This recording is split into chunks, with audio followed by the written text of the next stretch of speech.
पिता और पुत्र और पवित्र आत्मा के नाम पर आमीन।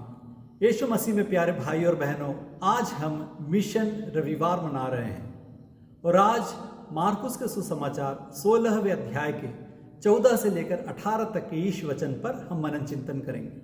वहां पर यीशु मसीह अपने शिष्यों से कहते हैं, दुनिया के कोने कोने पर जाकर सारी सृष्टि में सुसमाचार का प्रचार करो। प्रिय भाई और बहनों, क्या है मिशन? मिशन एक इंग्लिश शब्द है जो कि लैटिन भाषा के मिसियो नाम से आया है। मिसियो नाम का अर्थ है भेजना, टू सेंड, और जिसे भेजा जाता है उसे मिशनरी कहा जाता है। यदि हम ऐसा देखें तो इस दुनिया में सबसे बड़ा मिशनरी कौन है? वो स्वयं यीशु मसीह है, क्योंकि पिता ईश्वर ने अपने इकलौते पुत्र यीशु मसीह को इस दुनिया में भेजा। यूहन्ना के सुसमाचार 3 अध्याय के 16वें वाक्य में हम देखते हैं कि पिता ईश्वर ने यीशु मसीह को इकलौते पुत्र को इस दुनिया में इसलिए भेजा ताकि जो उसमें विश्वास करता है उसका नाश ना हो, बल्कि उसे अनंत जीवन प्राप्त हो। पिता ईश्वर यही चाहते हैं कि हमें मुक्ति प्राप्त हो, हमें अनंत जीवन प्राप्त हो, स्वर्ग में हम पिता, पुत्र और पवित्र आत्मा के साथ उनमें निवास कर सकें। तो ये है मिशन, और प्रभु यीशु मसीह अपने इस मिशन को हमारे द्वारा लगातार करना चाहते हैं। यूहन्ना के सुसमाचार 20वें अध्याय के 21वें वाक्य में हम ये देखते हैं कि प्रभु कहते हैं कि जिस प्रकार पिता ने मुझे भेजा, मैं भी तुम्हें भेजता हूं। तो इसका मतलब यह हुआ, हम सब जो ईसाई हैं, हम सब मिशनरी हैं।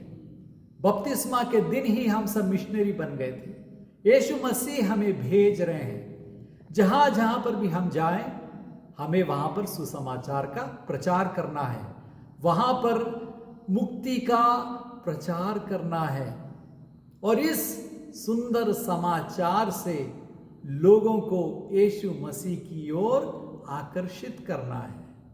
सबसे पहले हम ये जानें कि यदि हमें मिशन करना है, अर्थात सुसमाचार का प्रचार करना है, तो हमें क्या सब सिखाना है दूसरों को।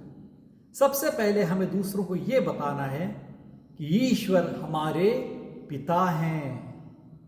गॉड इज अवर आबा।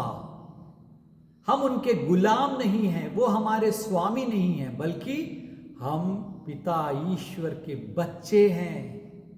और दूसरी बात, हमें यह बताना है दूसरे लोगों को कि पिता ईश्वर अपने पुत्र यीशु मसीह की ही तरह हम सब से भी प्यार करते हैं, बिल्कुल भी फर्क नहीं देखते। और हमें यह भी बताना है कि ईश्वर करुणा के सागर हैं। हम सबसे जिंदगी में बहुत गलतियां हो चुकी हैं, बहुत पाप हमने किया है, हमने दूसरों का दिल दुखाया है, हमने प्रभु की आज्ञाओं का उल्लंघन किया है। तो इन सब बोझ से, भार से, अंधकार में हम शायद जी रहे हैं। लेकिन मुक्ति का सुसमाचार क्या है?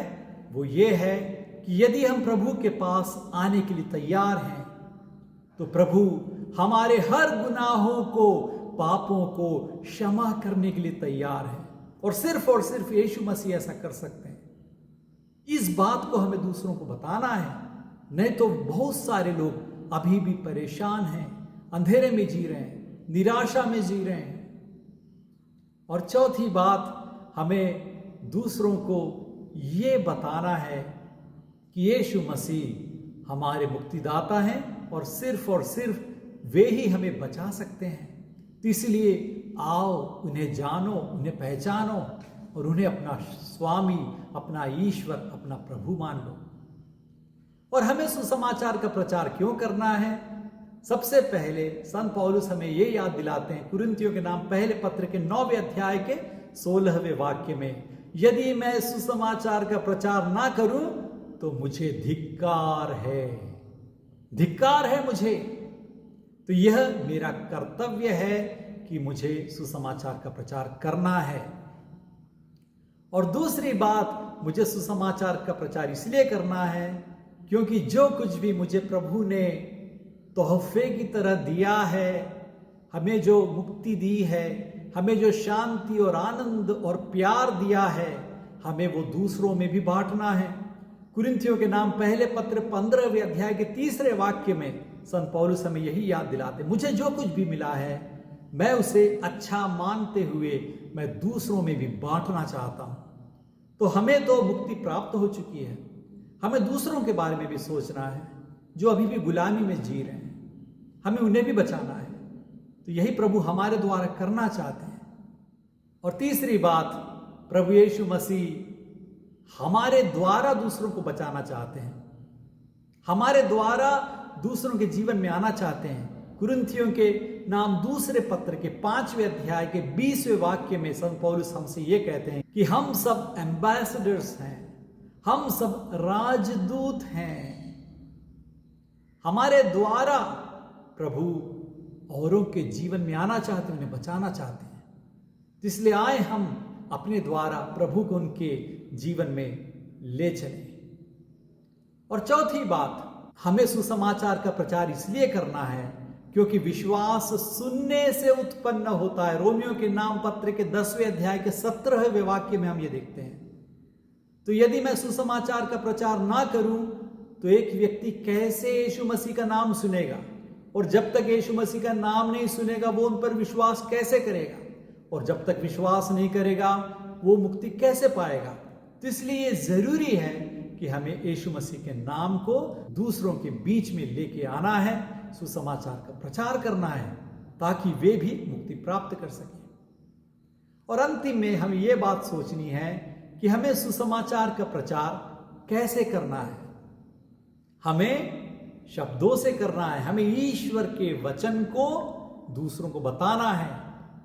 पेतरुस के पहले पत्र के 3 अध्याय के 15वें वाक्य में संत पेतरुस हमसे ये कहते हैं, जब भी तुम दूसरों से मुलाकात करो तो वो तुमसे पूछेंगे कि तुम्हारी आशा का कारण क्या है, क्यों तुम इतने खुश दिखाई देते हो। तो हमें उनसे बताना है कि मेरी खुशी का कारण, मेरी आशा का कारण प्रभु यीशु मसीह है। तो हमें ईश्वर के वचन को दूसरों के बीच में लेके आना है। यीशु मसीह ने क्या क्या सीख हमें दी है, कितने अनमोल रतन अपने वचन के द्वारा उन्होंने हमें प्रदान किए। हमें भी इन बातों को दूसरों को बताना है। और दूसरी बात, हमें अपने जीवन के द्वारा दूसरों के बीच में यीशु मसीह की गवाही देनी है। यदि हम हमेशा ईमानदारी से जिएं, हम यदि हमेशा सच बोलें, यदि हम हमेशा भरोसेमंद रहें, यदि हम दूसरों की बुराई ना करें, दूसरों को अपने शब्दों से और किसी भी तरह घायल ना करें, यदि हम दूसरों की मदद करें, तो ये सब देखकर दूसरों को ये एहसास होना चाहिए कि हम दूसरों से अलग हैं। तब वे हमसे पूछेंगे कि तुम क्यों ऐसे जी रहे हो, हम सब तो इतने परेशान हैं लेकिन तुम तो हमेशा खुश दिखाई देते हो। तो इस प्रकार दूसरों को हमारे जीवन को देख के ही यीशु मसीह पर विश्वास करना है। हमारे अंदर यदि यीशु मसीह हैं तो वो हमारे जीवन के द्वारा उन्हें दिखाई देने चाहिए। तो इस प्रकार हमें सुसमाचार का प्रचार करना है। अब कुछ लोग ये सोच रहे होंगे, अब मैं तो अच्छी तरह से भाषण भी नहीं दे सकता, मैं कैसे जाके प्रचार करूं। कोई बड़ी बात करने की जरूरत नहीं है। अच्छी तरीके से ईसाई जीवन जियो तो तुम्हारे जीवन के द्वारा ही यीशु मसीह का प्रचार हो जाएगा। और दूसरी बात, हम अपने मोबाइल फोन को तो यूज करते हैं, अब अपने स्टेटस के द्वारा या फिर छोटे छोटे वीडियो के द्वारा या फिर बाइबल के एक वचन को दूसरों को फॉरवर्ड करते हुए बहुत से तरीके से हम सुसमाचार का प्रचार कर सकते हैं। तो आए मिशन रविवार के दिन हम भी ये समझें कि हम सब मिशनरी हैं। ये सिर्फ बिशप लोगों का, फादर लोग का, सिस्टर्स लोग का काम नहीं है, ये हम सब का कर्तव्य है। इसलिए आए हम सब मिशनरी बने और प्रभु के नाम की महिमा गाएं। ईश्वर आप सबको आशीर्वाद प्रदान करें।